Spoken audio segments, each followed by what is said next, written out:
La frontière entre la France et l'Allemagne a maintes fois changé de tracé. Elle a évolué au gré des époques et au fil des conflits qui ont opposé nos deux pays. Cette frontière a laissé une empreinte profonde sur nos territoires, car pour les défendre, Français et Allemands ont imaginé des systèmes de défense dont il reste de nombreux vestiges dans le paysage. Blockhaus, forteresses, redoutes.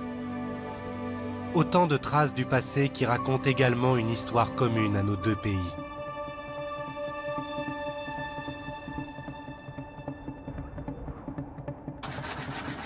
Aérodrome de Besançon.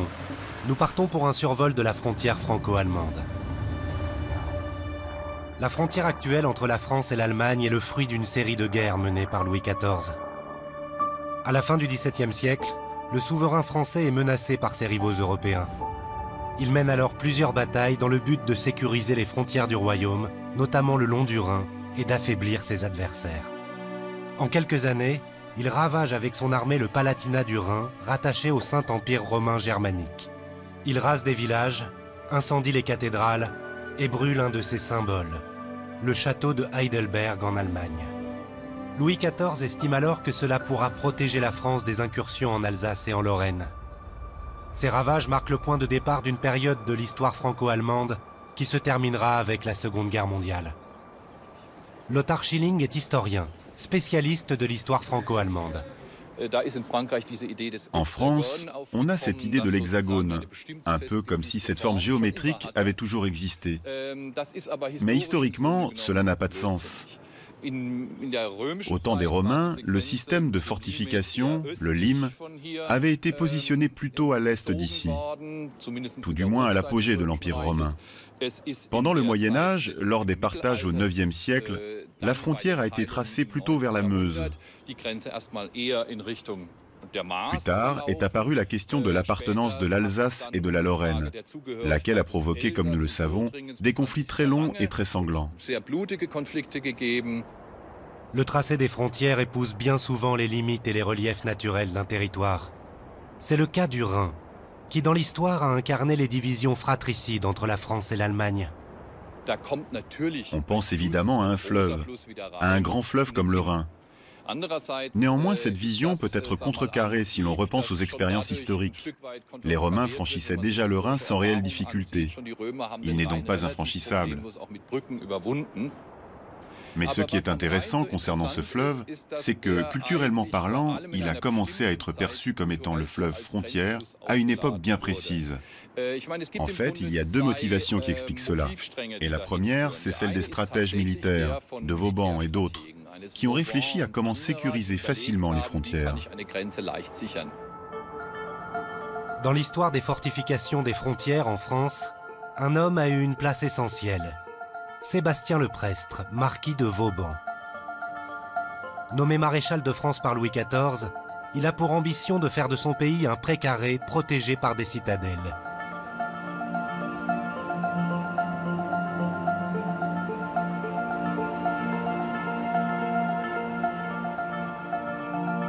De Saint-Martin-de-Ré à Briançon, d'Arras à Mont-Dauphin, les villes fortifiées par Vauban marquent encore aujourd'hui le paysage. En 1674, Louis XIV veut rattacher la Franche-Comté au royaume de France. Il assiège la ville de Besançon et sa citadelle, alors aux mains des Espagnols.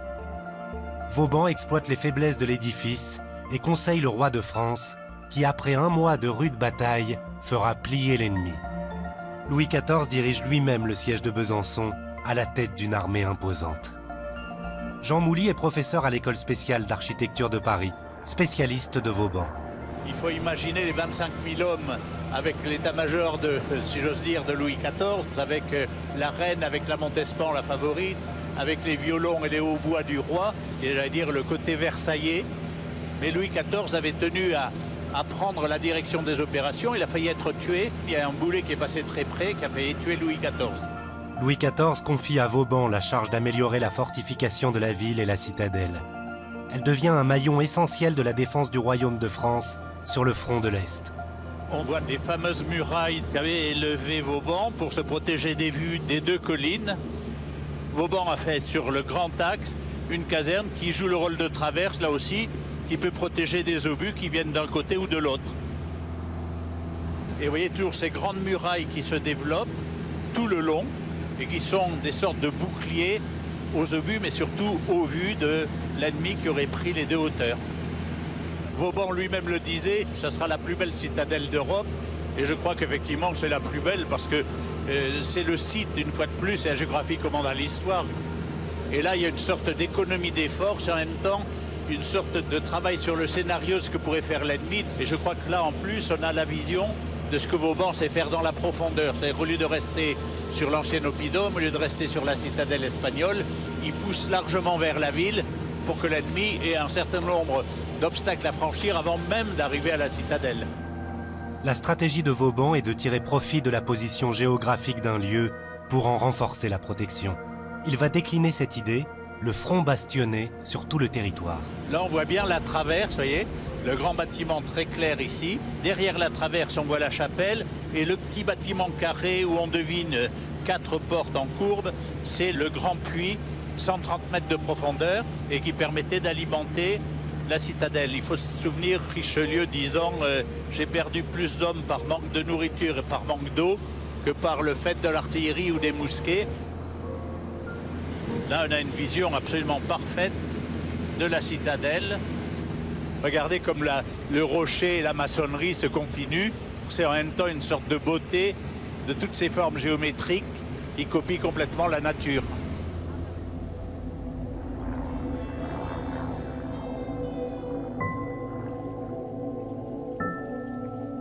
Depuis son château de Bazoches, dans le Morvan, Vauban prépare la défense du royaume de France contre le Saint-Empire germanique.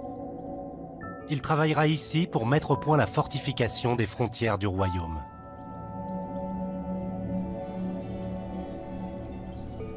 L'Allemagne, c'est toujours un des dangers, donc il faut absolument contrôler tout ce qui est l'Alsace, contrôler le débouché du Rhin. Belfort est déjà bien placé. Et puis Besançon plus au sud contrôle surtout tout l'appui que les Suisses pourraient apporter éventuellement à l'empereur. À ces époques-là, le domaine royal, c'est un peu comme du Monopoly. Vous prenez une ville, vous la rendez, on prend Besançon, puis on le rend 2 ans après aux Espagnols. Donc c'est une sorte de patchwork. Alors si on prend Belfort, par exemple, Belfort va contrôler, on veut absolument contrôler la plaine d'Alsace. Alors on va se battre pour avoir Strasbourg, on le prend ou on le prend pas, on nous le donne, on l'achète, on essaie d'avoir Belfort. Pour reprendre le contrôle de la frontière en 1697, Vauban fait construire Neuf-Brisach, une ville créée ex nihilo dans la plaine d'Alsace. Quitte à être provocateur, je dirais que c'est la plus facile pour Vauban. Pourquoi? Parce que là, vous êtes sur un plan, vous savez que l'ennemi peut arriver de partout, donc à ce moment-là, on fait la même défense, d'où la symétrie parfaite, l'étoile. Quand on dit le chef-d'œuvre, disons que c'est celui qui est mis en scène de la façon la plus glorieuse pour le roi, puisqu'on va faire 4 belles portes. Ces portes-là, on va les faire très glorieuses. Il y a une hiérarchie des façades. Il y a l'église, même si Vauban ne tenait pas trop à la mettre en valeur. Ensuite, sur l'autre face, il y a le gouverneur. Sur l'autre face, il y a la maison de ville, des bourgeois. Et sur l'autre face, les halles, où viennent les gens. Donc il y a une vision politique dans le sens large du terme, l'organisation de la ville, qui est absolument passionnante. Pour planifier leurs incursions et protéger leur territoire, les monarques ont recours à un nouvel outil, les cartes. Le mathématicien et géographe belge Gérardus Mercator crée au milieu du XVIe siècle un atlas du monde, précieux pour la navigation à l'époque. Véritable vue d'en haut, la cartographie s'avère être un outil militaire redoutable. À partir du XVIIe siècle, les États chargent donc des géographes de réaliser des cartes de plus en plus détaillées et précises. Les cartes militaires françaises sont conservées avec les archives historiques de l'armée à côté de Paris, au fort du château de Vincennes. Entre ces murs sont stockées plus de 50 000 cartes, les archives du génie militaire français. Les grandes cartes des levées de frontières ont été réalisées à la suite de la guerre de 7 ans, à la suite du traité de Versailles en 1763. À la suite de la fin des grandes campagnes des guerres de Louis XV, il a fallu employer les ingénieurs géographes qui n'étaient plus sur les champs de bataille. Là, c'est la carte du Jura. C'est une carte qui est composée donc de 40 morceaux. Donc là, c'est la feuille de Pontarlier. On voit donc le relief qui est quand même très très présent, qui est accentué par ces couleurs sombres de végétation. Vous avez ces escarpements rocheux que vous voyez là, qui sont accentués également par cette couleur gris-bleu. Les routes. Ici, le relief est encore en estompage. C'est encore cette manière de dessiner le relief avec des teintes atténuées ou accentuées qu'on n'a plus après. Au milieu du XVIIe siècle, le géographe français Nicolas Sanson va améliorer la technique de la projection cartographique développée par Mercator, permettant de représenter la sphère terrestre sur une surface plane. Les cartes deviennent plus précises. Donc à partir de ce moment-là, on a commencé à travailler un peu plus sur l'espace, et c'est à partir de là que va commencer la gloire des Cassini, qui vont faire les fameuses 118 cartes de la France au XVIIIe siècle. Cette pyramide, encore visible sur le Grand Cap, au-dessus de Toulon, est un des points de triangulation utilisés par les Cassini et toute leur équipe qui quadrillent le royaume pour lever une carte où figurent le relief et les voies de communication de manière fidèle. La façon dont le relief est montré, on a vraiment une vision du paysage assez extraordinaire. La façon de jouer avec les couleurs fait que les cartes parlent de plus en plus, et au XVIIIe siècle, elles sont absolument splendides. Au début du XIXe siècle, de nouveaux procédés de calcul de l'échelle, mais aussi de la méridienne de France, posent les bases de la cartographie moderne. Les cartes de Cassini ne sont plus assez précises pour conduire les projets liés à l'aménagement du territoire, comme pour l'usage militaire. C'est en 1808 que Napoléon lance les bases d'une nouvelle carte de France. Et comme c'est à la même période ou à quelques années près qu'on se crée le corps des officiers d'état-major, et on commence de nouvelles levées. On n'a non plus le relief en estompage, mais le relief en hachure.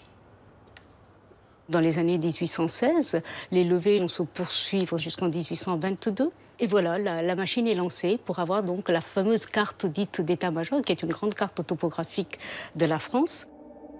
200 ans après l'édification des forteresses de Vauban, ces cartes vont aider à construire un nouveau système de défense du territoire français. Lors de la défaite de 1871, la France perd l'Alsace et la Lorraine. Elle doit moderniser l'appareil de défense imaginé par Vauban, devenu obsolète. Un homme, le général Raymond Adolphe Céré de Rivière, est chargé de penser un nouveau système de fortification, le système Céré de Rivière. Le maître d'œuvre fait édifier une succession de forts autour des grandes villes et entre elles, la barrière de fer, construite entre 1871 et 1913. Un immense chantier de plus de 40 ans. Au total, 212 forts, 18 redoutes et 156 ouvrages sont construits sur cette période, de Dunkerque à Nice. Dans les Alpes, les fortifications montent vers les sommets pour se protéger contre l'Italie unifiée. Mais le danger est surtout au nord-est du pays. C'est après 70, donc on a perdu l'Alsace et la Lorraine, donc on n'a plus de frontières naturelles et on risque d'une nouvelle invasion. Donc là, la théorie, c'est de ne pas arrêter les gens, mais de gagner du temps pour les contre-attaquer. La stratégie est de construire des places fortes importantes qui se surveillent et se protègent entre elles. Pour canaliser l'avance allemande dans deux grandes trouées, Toul, Belfort, Verdun vont être les clés du dispositif Céré de Rivière dans le nord-est. La particularité du système Céré de Rivière, ce sont ces énormes forts polygonaux enterrés qui résistent mieux aux armes modernes de l'époque et notamment aux obus torpilles. Ces fortifications qui doivent tenir l'ennemi en respect, elles sont enterrées, on est tous sous casemate et les casernes sont à peu près enterrées dans des failles, donc avec très peu d'espace et donc à l'abri des canons. Donc Céré de Rivière, c'est une occupation du paysage à la Vauban, c'est-à-dire en calculant la profondeur, mais avec visuellement des fortifications beaucoup plus enterrées qu'on ne voit pas. À Épinal, dans le département français de la Lorraine, se trouve le fort de Dogneville. Il est l'un des premiers ouvrages imaginés par Céré de Rivière. Il dispose de vues étendues sur la vallée de la Moselle, la voie ferrée et la route de Nancy. Cédric et Julie Vaubourg sont des passionnés de ce fort, construit en 1878. Donc l'entrée, elle est juste là, juste ici. C'est un peu de la friche.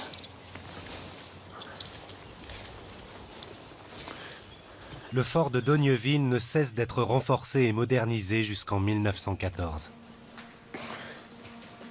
Alors là, on arrive au centre de l'ouvrage. Donc on voit bien aussi, l'ancienne partie du fort, c'est vraiment les premières parties qui seront construites en 1878, qui seront recouvertes en 1890 par une carapace de béton spéciale. Mais à l'origine, c'était de la maçonnerie, comme on voit là. Ces parties n'ont pas bougé depuis la construction du fort.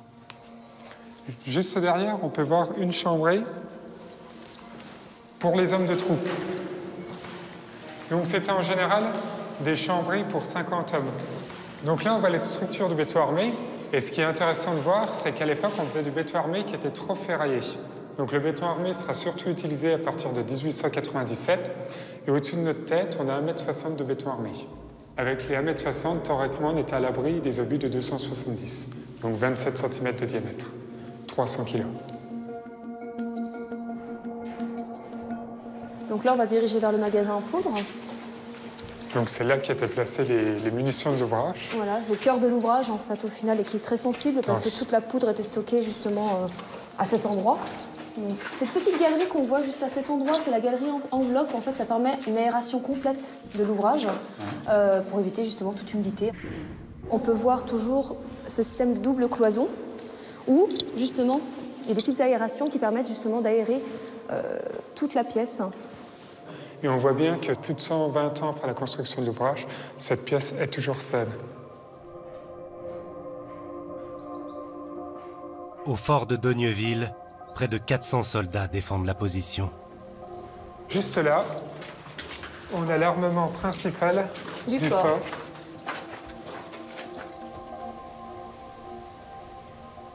Donc c'était une tourelle à éclipse qui possédait 3 contrepoids, 2 contrepoids de chaque côté et 1 au milieu. Il fallait que la tourelle soit en parfait équilibre, un peu comme une balance. Donc quand cette tourelle était en équilibre, avec quelques hommes, on pouvait faire la montée ou descente de la tourelle. Donc cette tourelle, elle pouvait sortir du sol, tirer son coup de canon et rentrer dans le sol en 4 secondes 5.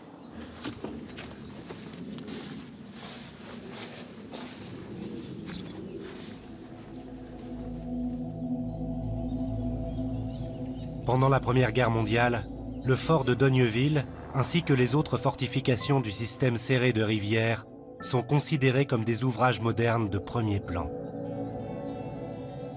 Aujourd'hui, la végétation a repris le dessus. Ces îlots de verdure que sont les forts abandonnés, souvent terrains militaires interdits, sont devenus de véritables réservoirs de biodiversité. Entre les deux guerres, la France, qui a récupéré l'Alsace et la Lorraine par le traité de Versailles, signé en 1919, a recours à un autre système de fortification le long de sa frontière avec l'Allemagne. C'est la ligne Maginot, le 3e système de défense imaginé par la France pour protéger ses frontières. Il s'étend le long des frontières françaises avec la Belgique, le Luxembourg, la Suisse, l'Italie et bien sûr l'Allemagne. Le béton est employé massivement pour la protection de l'armement et des troupes. Des dizaines de milliers de mètres cubes sont nécessaires pour la construction d'un ouvrage, dont les dalles et les murs ont 3,50 m d'épaisseur. Le gros du dispositif est sous terre, généralement creusé à 30 mètres sous la surface. Alors la ligne Maginot, c'est une ligne qu'on veut continue face à l'Allemagne.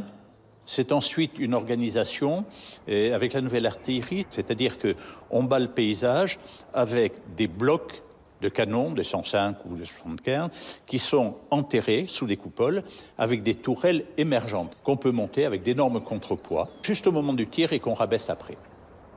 C'était un système réellement qui comprenait des constructions gigantesques, des tertres avec des canons intégrés, des passages souterrains.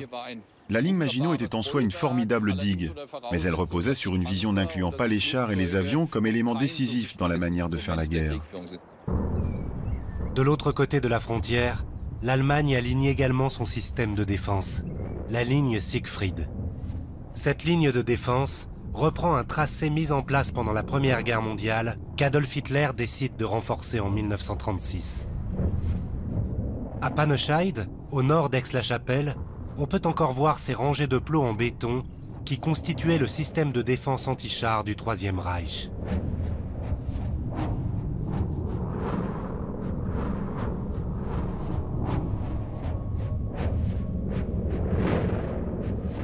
La ligne Siegfried s'étend sur plus de 600 km et est constituée de près de 18 000 bunkers et fortins de la frontière suisse à la frontière néerlandaise.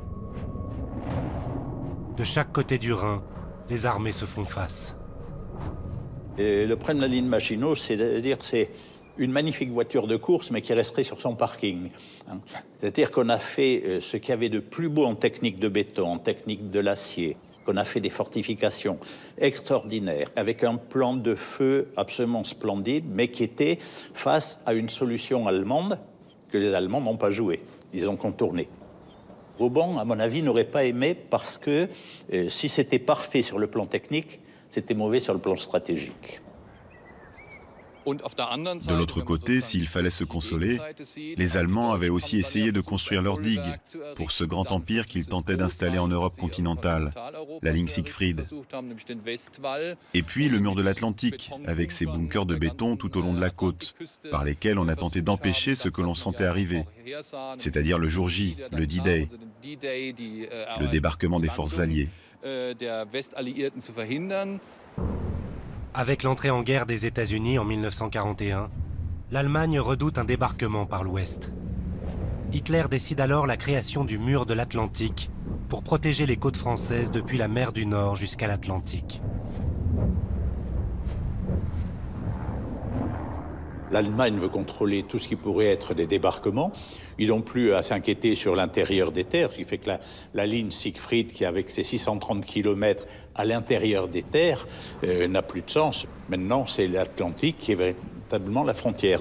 Et le mur de l'Atlantique, on savait qu'éventuellement, ça serait de l'aviation, donc il suffisait d'avoir des coupoles béton assez fortes, notamment pour les abris de sous-marins, vous avez même des dalles anti-explosion qui sont faites, donc on applique une solution, on va dire, qui était un peu classique, comme pour la ligne Maginot, avec moins de sophistication, mais avec une densité de tir sur les plages absolument terrible. La construction du mur de l'Atlantique revient à un homme, Fritz Todt, et aux ingénieurs placés sous ses ordres. En 1940, il est nommé ministre du Reich pour l'armement et les munitions par Adolf Hitler. Ce qu'a très bien réussi l'organisation Todt sur le mur de l'Atlantique, c'est effectivement, là encore, en jouant dans la profondeur comme Vauban, c'est-à-dire les obstacles sur les plages, les forts qui balaient les plages, les forts en arrière qui appuient, plus les divisions blindées qui viendront quadriller derrière le paysage. Organisation Todt, ça c'est absolument merveilleux, ça. 8000 blocos sont construits, une batterie d'artillerie tous les 2 km, vantée dans ce film de propagande du régime de Vichy. Le rempart de l'Atlantique est virtuellement terminé. Pendant près de 3 ans, des milliers d'ouvriers de l'organisation Todt, remuant des masses gigantesques de terre et de pierre, ont travaillé sans relâche à sa construction.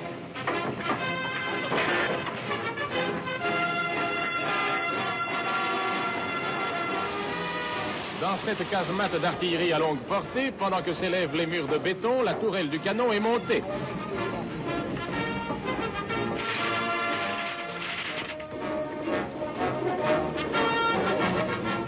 Le tube est fixé.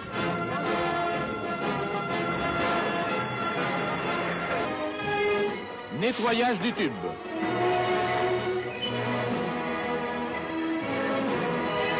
La pièce est prête à servir. Du Cap Nord aux Pyrénées, l'armée allemande veille.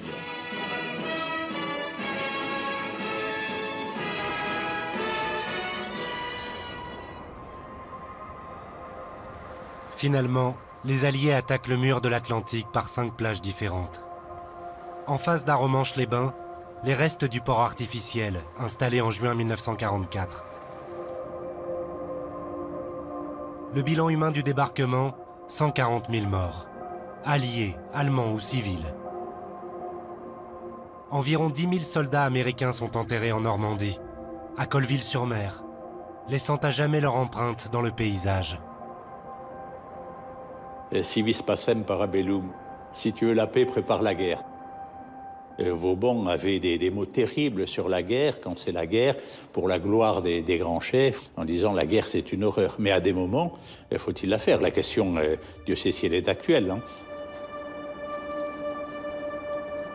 Les fortifications établies en temps de guerre ou de paix nous rappellent quelles sont les conséquences des conflits qui ont opposé nos deux pays.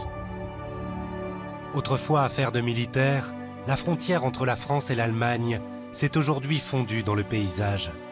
Elle est devenue progressivement une ligne de paix.